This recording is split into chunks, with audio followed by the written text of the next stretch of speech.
పుస్తక ప్రియులకు పునఃస్వాగతం. ఈరోజు మనం రాత్రి 1 గంట 3వ భాగం చూద్దాం. పత్రికలన్నీ ఘోష పెట్టడం మొదలుపెట్టాయి. దెయ్యమా కాదా, పోలీసు వారు ఎందుకు తేల్చరు అంటూ ఒక పత్రిక రాసింది. దెయ్యమని చెప్పి పోలీసుల వారు తమ అసమర్థతని కప్పిపుచ్చుతున్నారు. ఇంకో పత్రిక, ప్రజలకి రక్షణ ఏది, ప్రాణభయంతో ప్రజలు గజగజలాడవలసిందేనా. మరో పత్రిక, దెయ్యమో కాదో తేలేంత వరకు ఎవరూ బయటకు వెళ్ళవద్దు. ఇంకో పత్రిక సలహా, ఇంట్లో ఉన్నా బయటకు వెళ్ళినా ఆపద తప్పదు, దెయ్యాన్ని ఎవరేం చేయగలరు. మరో పత్రిక, సాయంకాలం కాగానే తల్లులు పిల్లల్ని గట్టిగా కావలించుకుని కూర్చుంటున్నారు. పురుషులు ఆఫీసుల నుంచి తిన్నగా ఇంటికి వచ్చి తలుపులు మూసి గడియలు పెట్టి కూర్చుంటున్నారు. చీకటి పడిన తర్వాత మద్రాసు మహాపట్నం వీధుల్లో జనసంచారమే ఉండడం లేదు. సినిమా హాళ్ళు, హోటళ్ళు, షాపులు ఖాళీగా ఉంటున్నాయి. తెగించిన వాళ్ళు ఏ కొద్ది మందో తప్ప ధైర్యం చేసి చీకటి పడిన తర్వాత వీధుల్లోకి ఎవరూ రావడం లేదు. మద్రాసు పట్టణంలో వాణిజ్యం దెబ్బతింటోంది. మద్రాసు నగర పోలీసులు ఈ విషయం దర్యాప్తు చేసి వెంటనే ప్రజలలో భయం పోగొట్టి నగరంలో పరిస్థితి చక్కబడేట్లు చెయ్యాలి అని వాణిజ్య మండలి విజ్ఞప్తి చేసింది. పత్రికల వాళ్ళు పోలీస్ కమిషనర్ ఆఫీసు ముందు గుమిగూడుతున్నారు. చీకటి అవగానే ఇంకేమైనా జరిగిన వార్త వస్తుందేమో అని. థియేటర్ల సంఘం వారు, హోటళ్ల సంఘం వారు, ట్యాక్సీ సంఘాల వాళ్ళు, ఇంకా ఇతర సంఘాల వారు పోలీసు కమిషనర్కి, హోంమంత్రికి నివేదికలు పంపారు. 2 రోజుల పాటు అన్ని పత్రికలు దెయ్యం విషయాలే రాశాయి. పత్రికల్లో పేరు పడితే చాలనుకునే వాళ్ళు దెయ్యాన్ని ఇక్కడ చూశామని, అక్కడ చూశామని కల్పించి పత్రికలకు రాస్తున్నారు. పత్రికలు ఆ వార్తలు ప్రకటిస్తున్నాయి. వీలున్న వాళ్ళు దెయ్యం భయం వల్ల మద్రాసు వదిలి తమ సొంత ఊళ్ళకి వెళ్ళిపోతున్నారు. దెయ్యం మళ్లీ బలి తీసుకున్నది. నిన్న రాత్రి 1 గంటకి దెయ్యం మళ్లీ వచ్చి ఓ 16 ఏళ్ల అమ్మాయిని ఎత్తుకుపోయిందని పాఠకులకి తెలియజేయడానికి చాలా విచారిస్తున్నాము. శ్రీ పార్థసారథి ఆర్డినెన్స్ ఫ్యాక్టరీలో ఇంజనీరు. పెరంబూరులో రోజ్మేరీ రోడ్లో ఉంటున్నారు. వారిది చిన్న బంగళా. ఒక గదిలో ఆయన భార్య, ఇంకో గదిలో ఆయన కుమార్తె సుజాత పడుకున్నారు. ఒక రాత్రివేళ వంట ఇంట్లో ఏదో చప్పుడైతే శ్రీ పార్థసారథి భార్య భర్తను నిద్రలేపింది. శ్రీ పార్థసారథి ఎలక్ట్రిక్ దీపం స్టిన్ నొక్కితే దీపం వెలగలేదు. ఫ్యూజ్ పోయిందేమో అనుకుని ఫ్యూజ్ వేయడానికి నడవాలో వెళ్ళారు. ఆయన వెనకే ఆయన భార్య కూడా వెళ్ళింది. నడవాలో కటిక చీకటిగా ఉంది. ఏమీ కనిపించడం లేదు. పార్థసారథి అగ్గిపుల్ల గీశాడు. అప్పుడు చూశాడు, తనకెదురుగా నల్లగా ఒక ఆకారం నిలుచునుండడం. ఆ ఆకారానికి తల లేదు. తల ఉండవలసిన చోట పుర్రె ఉంది. ఆ పుర్రెకి కళ్ళున్నాయి. ఆ దృశ్యం చూడగానే పార్థసారథి భార్య ఒక కేక పెట్టి కింద పడిపోయింది. ఆ సమయానికి అగ్గిపుల్ల ఆరిపోయి మళ్ళీ అంతా చీకటి అయింది. పార్థసారథి ధైర్యస్తుడు. ఇంకో అగ్గిపుల్ల గీయడానికి ప్రయత్నిస్తుండగా తల మీద ఏదో బరువుగా పడింది. నేల కూలాడు. పార్థసారథికి స్పృహ వచ్చేప్పటికీ రాత్రి 2 గంటలయింది. ఇంట్లో దీపాలు వెలుగుతున్నాయి. ఆయన భార్యకి ఇంకా స్పృహ రాలేదు. కుమార్తె సుజాత ఏమైందోనని ఆమె పడుకున్న గదిలోకి వెళ్ళాడు పార్థసారథి. సుజాత లేదు. పరుపు మీద రక్తము, ఎముకలు ఉన్నాయి. పెరటి గుమ్మం బార్లా తెరిచి ఉంది. పార్థసారథి పోలీసులకు ఫోన్ చేశాడు. దుఃఖంతో కుమిలిపోతున్న ఆ దంపతుల్ని మా విలేఖరి వెళ్ళి కలుసుకున్నాడు. మనిషి చేసిన పని కాదు ఇది, దెయ్యమే, సందేహం లేదు అన్నారా దంపతులు.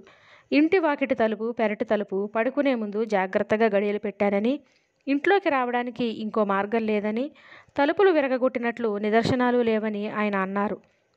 మూసిన తలుపులు మూసినట్లు ఉండగానే, తలుపులకి వేసిన తాళాలు వేసినట్లు ఉండగానే శ్రీ హీరాలాల్ కుమారుడు శోభన్ అదృశ్యమైన విషయం పాఠకులకి తెలిసిన విషయమే. తలుపులు మూసి గడియలు పెట్టినా, వాటికి తాళాలు వేసినా ఈ దెయ్యానికి అవి అడ్డురావు. పోలీసులని, డిటెక్టివ్లని నమ్ముకుని ఎంతకాలం పట్నం ప్రజలు భయంతో వణికిపోతూ బతకగలరు? ఇంకా ఎంతమంది బలి అవుతారు? మాంత్రికులని, భూత వైద్యులని పిలిపించి దెయ్యాన్ని తరిమివేసే ఏర్పాటు వెంటనే ఎందుకు చేయకూడదు? మంత్రవేత్తలను పిలిచి హోమాలు చేయించి దెయ్యాన్ని వెళ్ళగొట్టే ప్రయత్నం ఎందుకు చెయ్యరు? అలాంటిదేదో చేసి నగర ప్రజలలో భయం పోగొట్టి శాంతి భద్రతలు నెలకొల్పాలి అని కొందరు విజ్ఞులు అంటున్నారు. ఈ పనికి అధికారులు పూనుకోకపోయినా సంఘ సేవా సమాజాలు, శ్రీమంతులు పూనుకోవాలి. ఒక దినపత్రిక రాసింది. ఇంకో యువతి అదృశ్యం, దెయ్యం మళ్ళీ ఎత్తుకుపోయిందా? 2 రోజుల తర్వాత ఈ పతాక శీర్షికతో వెలువడింది ఓ దినపత్రిక. ఇటువంటి శీర్షికలే వేశాయి మిగతా పత్రికలన్నీ. మద్రాసు, మార్చి 7. మా విలేఖరి, నిన్న రాత్రి 1 గంటకి దెయ్యం మళ్ళీ ఇంకొక యువతిని ఎత్తుకుపోయిందన్న వార్త ఇప్పుడే వచ్చింది. రిజర్వ్ బ్యాంకు ఇష్యూ డిపార్ట్మెంట్లో ఉన్నతోద్యోగి శ్రీ మీనన్. ఆయన వయసు 32 ఏళ్ళు. మీనన్ భార్య పేరు శకుంతల. ఆమె వయసు 24 ఏళ్ళు. మీనన్ అన్నామలై నగరంలో స్వంత ఇంట్లో ఉంటున్నాడు. సంవత్సరం క్రితమే పెళ్ళయింది. పిల్లలు లేరు. ఇంట్లో భార్యాభర్త మాత్రమే ఉంటున్నారు. నిన్న రాత్రి ఇంటి వెనుక వైపు తలుపు ఎవరో తట్టిన చప్పుడై మీనన్ దీపాలు వెలిగించి వెళ్ళి తలుపు తీశాడు. తలుపుకి అవతల ఓ ఆకారం నిలుచున్నది. మనిషి ఎత్తున పుర్రె మాత్రం ఉంది. ఆ పుర్రెకి కళ్ళున్నాయి. అప్పుడు జ్ఞాపకం వచ్చిందట మీనన్కి దెయ్యం విషయం. అప్పుడు గుర్తుకు వచ్చిందట రాత్రి 1 గంట అయిందని. వెంటనే మీనన్ తలుపు మూసేయబోయాడట. ఏదో తెల్లటిది ఎముక లాంటిది కళ్ళ ముందు కదిలింది. మరుక్షణం తల మీద దెబ్బ తగిలింది. వెంటనే స్పృహ పోయింది. తెలివి వచ్చేప్పటికీ రాత్రి 3 గంటలయింది. మీనన్ భార్య శకుంతల ఇంట్లో లేదు, అదృశ్యమైంది. మీనన్ వెంటనే పోలీసులకి ఫోన్ చేశాడు. పోలీసులు వెంటనే వచ్చారు. ఇదివరలో రామానుజం భార్య ఎలైస్ని, హీరాలాల్ కుమారుడు శోభన్ని, మేజర్ రమాకాంత్ ప్రియురాలు మాలినిని, పార్థసారథి కుమార్తె సుజాతని ఎత్తుకుపోయినప్పుడు పోలీసులు వాళ్ళు ఆచూకీ తెలుసుకునేందుకు చేసిన ప్రయత్నాలు ఎంత ఫలించాయో ఇప్పుడు అంతే. కాసేపు ఇల్లంతా హడావుడిగా తిరిగి కొన్ని ఫోటోలు తీసి పోలీసులు వెళ్ళిపోయారు. తన భార్యని మళ్ళీ చూస్తారనే ఆశ లేదు మీనన్కి. అధికారులు ఈ విధంగా తాత్సారం చేయడం న్యాయం కాదు. మనుషులు మాయమవుతున్నారు. ఏమవుతున్నారు? గాలిలో కలిసిపోతున్నారా? నిజంగా దెయ్యం అనేది ఉందా? దెయ్యమే వీళ్ళందరినీ ఎత్తుకుపోతోందా? ఎందుకు? ఆకలి వేసి పీకు తినడానికా? రాత్రి 1 గంటకే దెయ్యాలకి ఆకలేస్తుందా? ఎత్తుకుపోవడానికి, అందమైన ఆడపిల్లల్ని, పసిపిల్లల్ని ఏరుకోవడానికి ఏదైనా కారణం ఉందా? ఈ దెయ్యాన్నించి ప్రజలని కాపాడేందుకు అధికారులు ఏం చెయ్యలేరా? అసలు ఈ పనులు చేస్తున్నది దెయ్యమేనా? ఎంతోమంది దొంగలని, హంతకుల్ని, దేశద్రోహులని అసమాన ప్రజ్ఞతతో పట్టుకున్న డిటెక్టివ్ యుగంధర్ ఏం చేస్తున్నాడు? మనం మనుషులం. అది మానవాతీతమైన శక్తి. మనం ఏమీ చేయలేము అని యుగంధర్ చెబితే ఈ సందిగ్ధం, బాధ ఉండవు. హెచ్చరిక: రాత్రిళ్ళు ఎవరు ఒంటరిగా ఎక్కడికి వెళ్ళవద్దు. ఎవరు రాత్రిళ్ళు ఒంటిగా వెళ్ళి తలుపు తెరవవద్దు.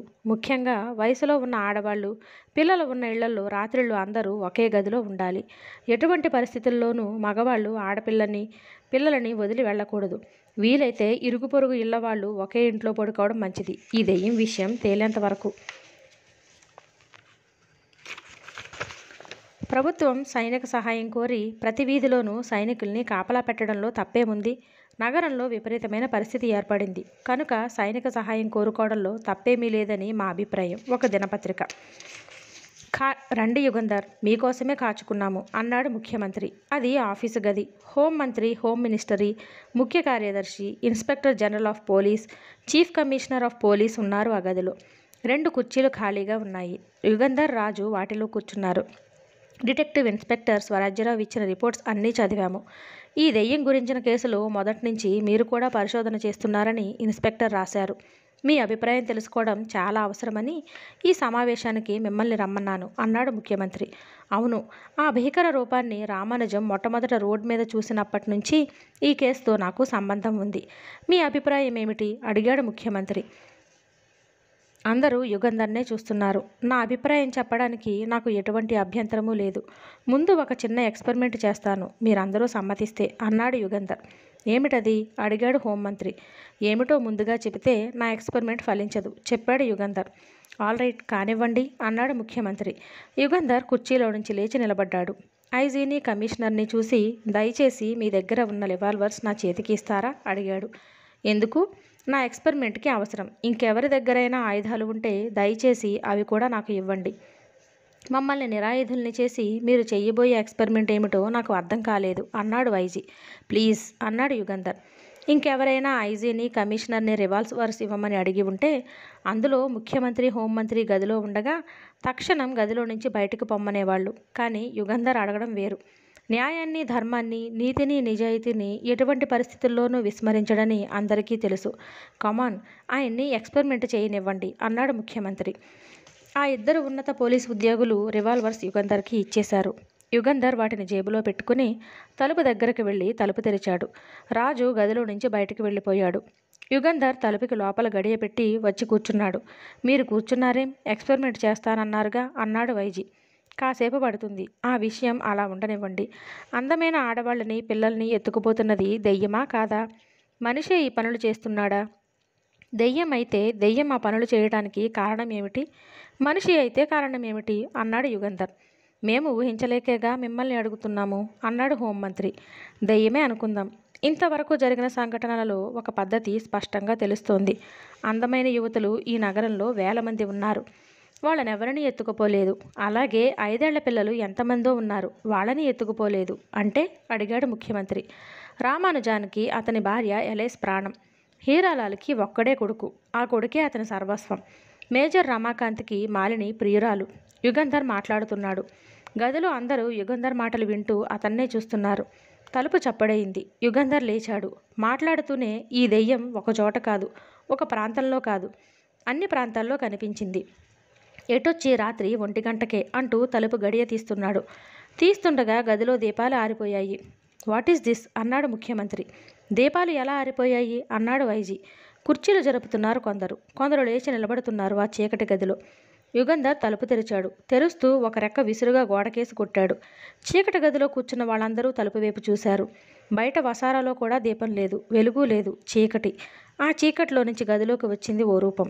మనిషి ఎత్తున ఉంది, తల లేదు, పుర్రె. ఆ పుర్రె కదిలి వచ్చింది గదిలోకి. ఆ పుర్రెకి కళ్ళున్నాయి. Good God అన్నారెవరో. జాగ్రత్త, దెయ్యం అన్నారు ఇంకెవరో. ఎవరో తలుపు వైపు పరిగెత్తారు.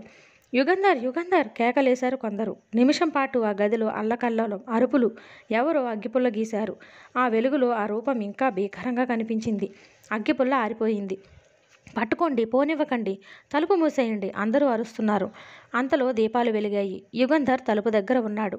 ముఖ్యమంత్రి కుర్చీలో కాళ్ళు పెట్టుకుని గొంతుకు కూర్చున్నాడు. హోంమంత్రి తనకేమీ కనిపించకుండా మొహానికి ఉత్తరీయం కప్పుకున్నాడు. ఆయన సెక్రటరీ కుర్చీ ఎక్కి నిలుచున్నాడు. దీపాలు వెలగ్గానే ఐజీ ఆఫ్ పోలీస్, కమిషనర్ తలుపు వైపు పరిగెత్తారు. తలుపుకి చెయ్యి అడ్డంగా పెట్టి ఎక్కడికి అడిగాడు యుగంధర్. యుగంధర్, మీరు ఏదో ఎక్స్పెరిమెంట్ చేస్తామన్నారు, మా దగ్గర నుంచి పిస్తోలు తీసుకున్నారు, లేకపోతే ఆ దెయ్యాన్ని తూట్లు పడేట్లు అన్నాడు కమిషనర్.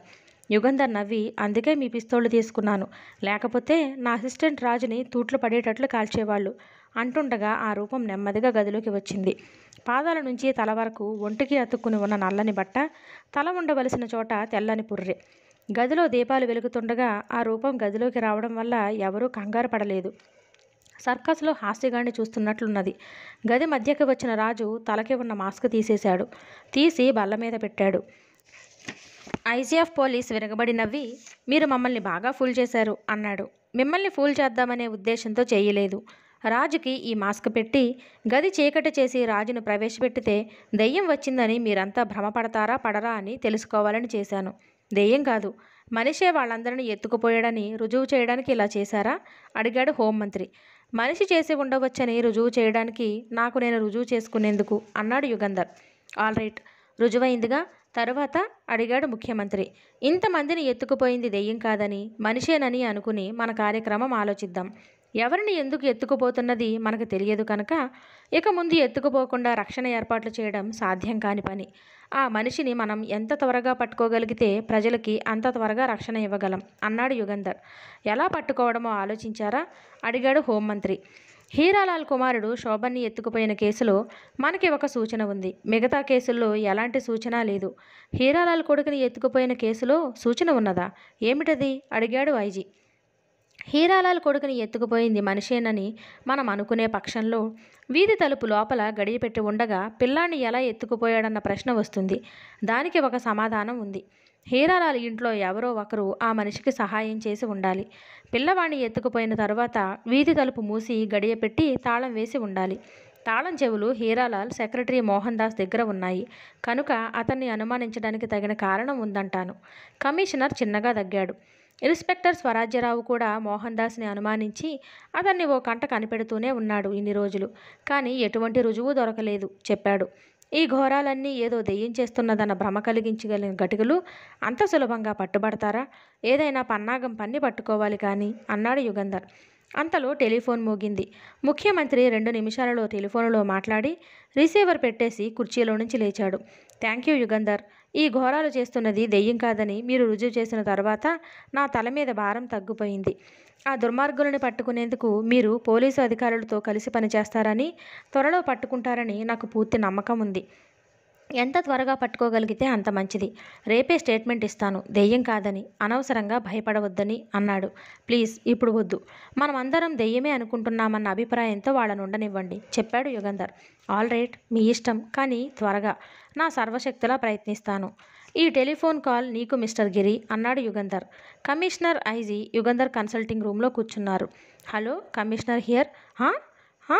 దెయ్యం ఎత్తుకుపోయిందా? వస్తున్నాను, వెంటనే వస్తున్నాను అని రిసీవర్ హుక్కు మీద పెట్టాడు కమిషనర్ వణుకుతున్న చేత్తో. అతని మొహం పాలిపోయింది. What is the matter? మళ్ళీ ఇంకెవరినైనా ఎత్తుకుపోయారా? అడిగాడు యుగంధర్. తల ఊపాడు కమిషనర్. ఎవరిని? ఎక్కడా? అడిగాడు రాజు. నా కొడుకుని, రమేష్ని, నా ఇంట్లో నుంచి, చెప్పాడు కమిషనర్ వణుకుతున్న గొంతుతో. యుగంధర్ క్రిజ్లర్ కారులోనే వెళ్లారు కమిషనర్. ఐజీ కూడా వీధిలో 2 పోలీసులు వ్యాన్లు ఆగి ఉన్నాయి. సాయుధ పోలీసులు గేటు దగ్గర కాపలా ఉన్నారు. ఇంటి వసారాలో పోలీసు ఉద్యోగులు నిలబడి ఉండడం కనిపించింది.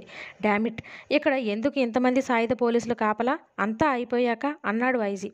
కారు తిన్నగా లోపలికి డ్రైవ్ చేశాడు రాజు. ఇంకా పూర్తిగా ఆగకముందే కమిషనర్ కారులో నుంచి దిగి లోపలికి పరిగెత్తాడు. వసారాలో నిలబడ్డ పోలీసు ఆఫీసర్ల అటెన్షన్, సెల్యూట్స్ కమిషనర్ గమనించలేదు. లోపలికి పరిగెత్తాడు.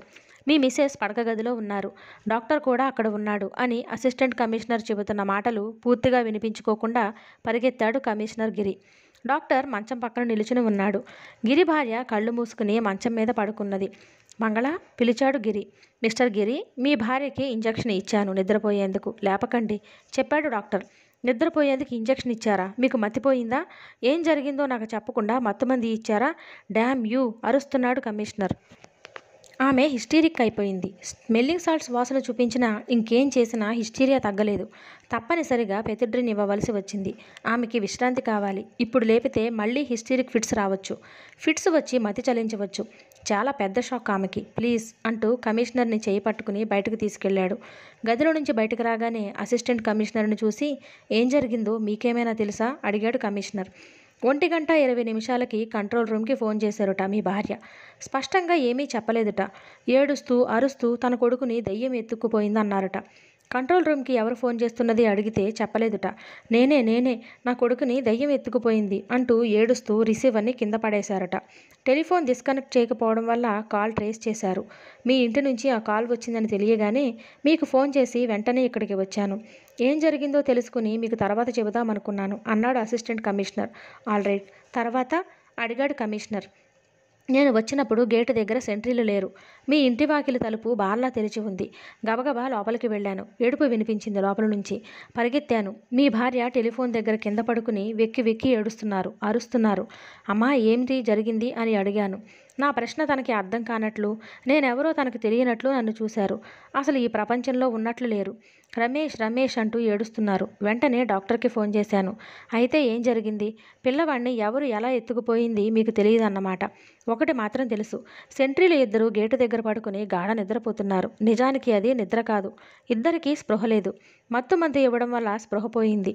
నా ఇంటి గేటు దగ్గర ఉన్న సెంట్రీలకి మత్తుమంది ఇచ్చారా? వాట్ ఏ షేమ్, అరిచాడు కమిషనర్. సెంట్రీలు ఎక్కడున్నారు ఇప్పుడు? అడిగాడు యుగంధర్. వసారాలో పడుకోబెట్టాము, అక్కడే ఉన్నారు, చెప్పాడు అసిస్టెంట్ కమిషనర్. యుగంధర్ వసారాలోకి వెళ్ళాడు. స్పృహ లేకుండా పడి ఉన్న ఆ ఇద్దరిని పరీక్ష చేసి ఇంకో 15 గంటలో స్పృహ రావచ్చు అన్నాడు రాజుతో. అందరూ హాల్లోకి వెళ్లారు. కమిషనర్ 2 చేతులతో మొహాన్ని కప్పుకున్నాడు. పొంగి వస్తున్న దుఃఖం అణుచుకోవడానికి ప్రయత్నిస్తున్నాడని అందరికీ తెలుసు. పోలీస్ ఉద్యోగి తను. అందరి ముందర చిన్నపిల్లవాడిలా ఏడవకూడదు. గుండెని ఏదో పట్టి నలుపుతున్నట్లుంది. తన కొడుకు రమేష్ని తలుచుకుంటే చాలు ఒళ్ళంతా వణికిపోయేటంత దుఃఖం వస్తోంది. ఇక నిగ్రహించుకోలేక పక్క గదిలోకి వెళ్ళిపోయాడు. ఐజీ, ఏసీ ఇద్దరూ లేచారు. కమిషనర్ కూడా వెళ్ళడానికి. వద్దు, కాసేపు ఆయన్ని ఒంటరిగా ఉండనివ్వండి అన్నాడు యుగంధర్. 10 నిమిషాల తర్వాత కమిషనర్ గిరి యుగంధర్ని పిలిచాడు. యుగంధర్ ఒక్కడే వెళ్ళాడు. కమిషనర్ గిరి కళ్ళు తుడుచుకుంటున్నాడు జేబురుమాలతో. యుగంధర్ అతని భుజం మీద చెయ్యి వేసి, ధైర్యంగా ఉండాలి మీరు. మీ భార్యకి ధైర్యం చెప్పవలసిన వారు మీరు. మీరే ఇలా అయిపోతే ఎలా అన్నాడు. యుగంధర్, ఒక్క విషయం చెప్పండి, నా రమేష్ని నేను మళ్ళీ చూస్తానా? అడిగాడు గిరి. మిస్టర్ గిరి, నా శక్తి, నా యుక్తి, నా అనుభవము అన్నీ ఉపయోగిస్తాను, అధైర్యపడకండి. హీరాలాల్ కొడుకు అదృశ్యమై వారం దాటింది. రామానుజం భార్య కనపడకుండా పోయి 2 వారాలైంది. అదృశ్యమైన వాళ్ల జాడ ఏమీ తెలియలేదు. రమేష్ మాత్రం? యుగంధర్కి ఏమని జవాబు చెప్పాలో తోచలేదు. గిరి సబ్ ఇన్స్పెక్టర్ ఉద్యోగం నుంచి ప్రమోషన్లతో క్రమేపీ పైకి వచ్చిన పోలీసు ఉద్యోగి. ఎంతో అనుభవం ఉండి ఉంటుంది. అటువంటి వాడికి తనేం ధైర్యం చెప్పగలడు? యుగంధర్, నాకు ఒక్కడే కొడుకు. వాడు లేకపోతే మా బతుకులు ఎందుకు? నేను మా ఆవిడ ఎలా బతకగలం చెప్పండి యుగంధర్. యుగంధర్ ఏం చెప్పలేక కమిషనర్కి సిగరెట్ అందించాడు. పట్టుమని 10 ఏళ్లు లేవు. నన్ను తల్లిని వదిలి ఎలా ఉండగలడు? ఒక గంట సేపు కూడా ఉండలేడే. ఇప్పుడు ఇక దుఃఖం ఆపుకోలేక యుగంధర్ ఉన్నాడనే విషయం మర్చిపోయి ఏడవడం ప్రారంభించాడు కమిషనర్ గిరి. హాల్లో మాటలు వినిపించాయి. చాలామంది మాట్లాడుతున్నారు. యుగంధర్ హాల్లోకి వెళ్ళాడు. కళ్ళు తుడుచుకుని యుగంధర్ వెనకే కమిషనర్ కూడా హాల్లోకి వెళ్ళాడు.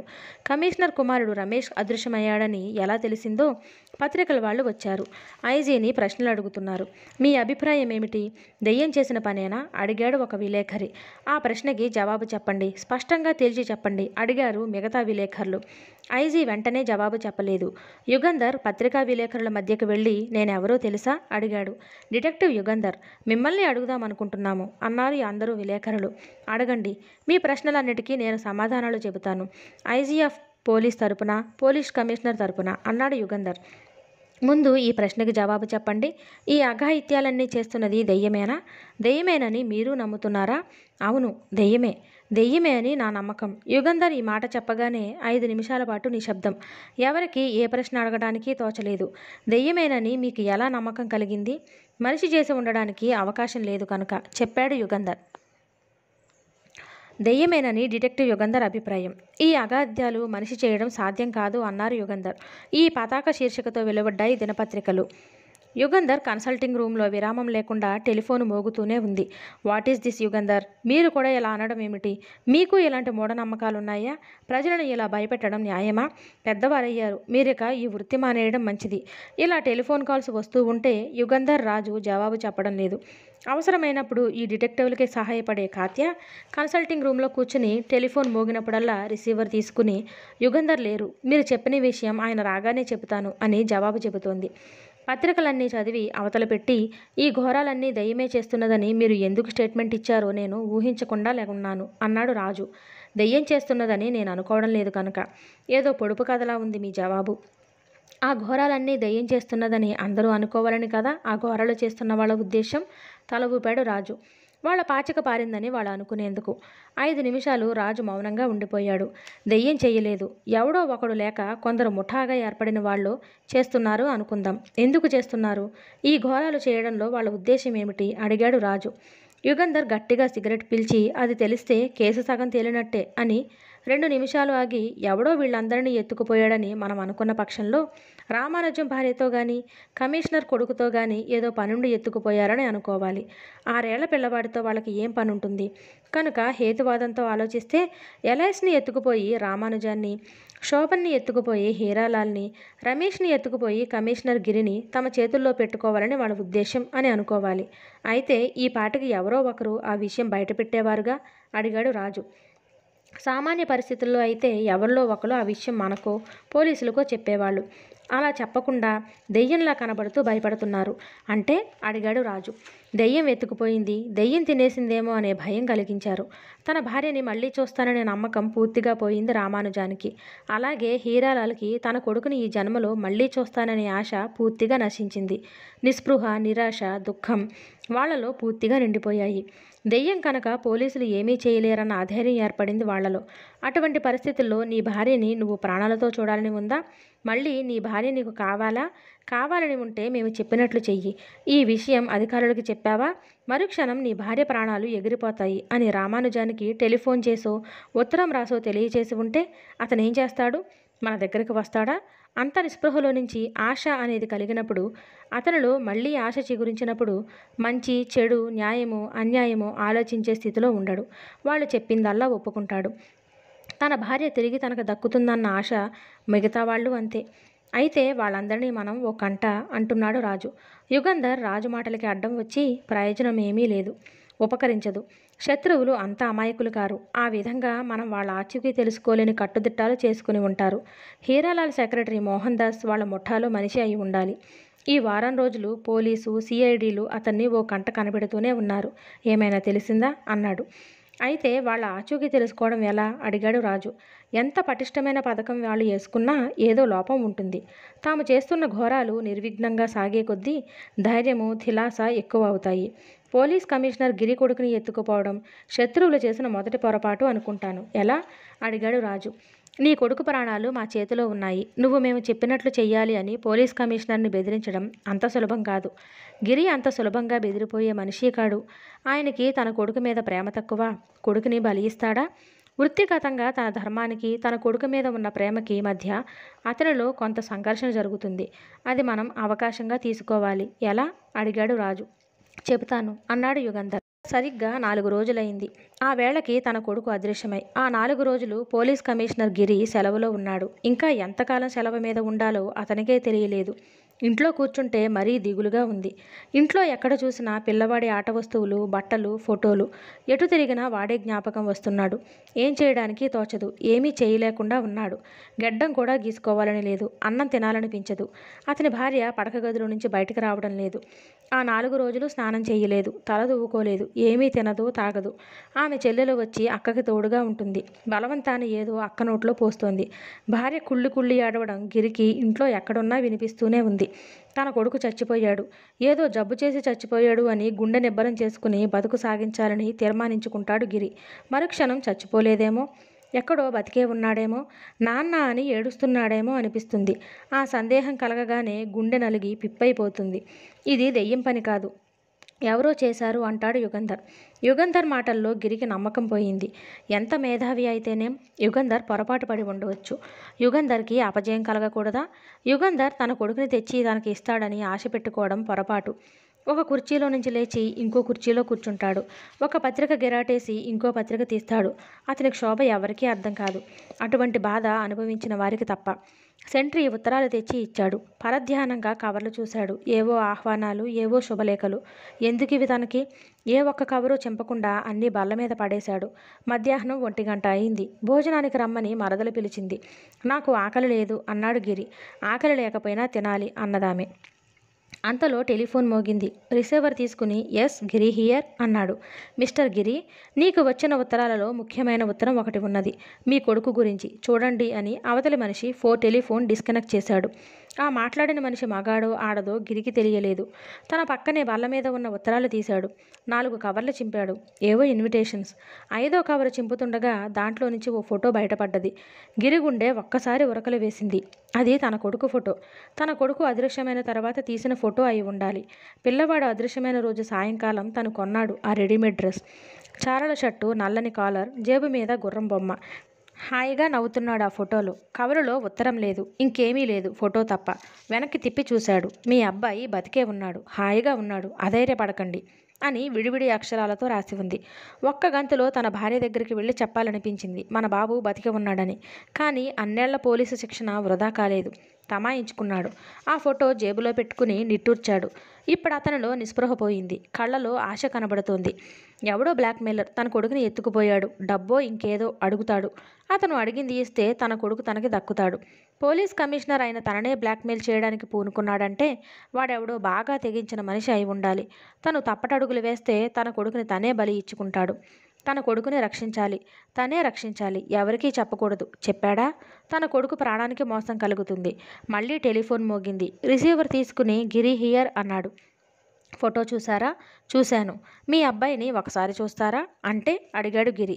మీ అబ్బాయిని మీరు ఒకసారి చూడదలుచుకుంటే ఏర్పాటు చేస్తాను. చూడాలని ఉంది. అయితే సాయంకాలం 6 గంటలకి మీరు ఒక్కరే మీ కారులో మౌంట్ రోడ్డుకి వచ్చి పిఎంజీ ఆఫీసు ఆవరణలో ఆపి పోస్టాఫీసులో ఉన్న ట్రంక్ కాల్ బూత్లోకి వెళ్ళండి. క్లిక్ మన్నది టెలిఫోన్. పోలీస్ కమిషనర్ గిరి అరగంట కాచుకున్నాడు mount road post office trunk call బూత్లో. ఎవరూ రాలేదు. ఎవరూ వచ్చి ఏమీ చెప్పలేదు. తనేమైనా పొరపాటు చేశాడా? ఎందుకు రాలేదు? ఆలోచిస్తూ కారు దగ్గరికి వెళ్ళి తలుపు తెరిచాడు. ముందు సీటు మీద ఒక కవరు పడున్నది. ఆతృతతో కవరు చింపాడు. ఇప్పుడు 6:30 అయింది. ఇందిరా టాకీస్కి కారులో వెళ్ళి వెనక వైపు ఉన్న కారు పార్కింగ్ స్పేస్లోకి వెళ్ళండి. అక్కడ ఉన్న నల్ల రంగు అంబాసిడర్ MSX 19999 కారు పక్కన మీ కారు ఆపండి. మీ కారు దిగి ఆ అంబాసిడర్ కారు ఎక్కండి. కారు తాళం చెవులు కారులోనే ఉంటాయి. కారు స్టార్ట్ చేసి ఆ కారులో గ్రాండ్ ట్రంక్ రోడ్ మీదకి రండి. కారులో పెట్రోల్ చాలా ఉంది. ఎంత దూరం అని ఆలోచించకండి. 25 మైళ్ళ స్పీడున వెళ్ళండి. దోవలో ఎక్కడో మీకు ఒకరు తటస్థపడతారు. అతను మిమ్మల్ని మీ అబ్బాయి దగ్గరకు తీసుకువెళతాడు. మమ్మల్ని వెంటాడేందుకు ఏర్పాటు చేయరని నమ్ముతున్నాను. అటువంటి ఏర్పాటు ఏదైనా చేస్తే మాకు తెలుస్తుంది. అటువంటి ఏర్పాటు ఏదైనా చేస్తే మీ అబ్బాయి పాపం. ఈ ఉత్తరం చిన్న చిన్న ముక్కలుగా చింపి పారేయండి. మేము చెప్పినట్లు చేస్తారో చెయ్యరో ఇక్కడే ఉండి మేము చూస్తూ ఉంటాము.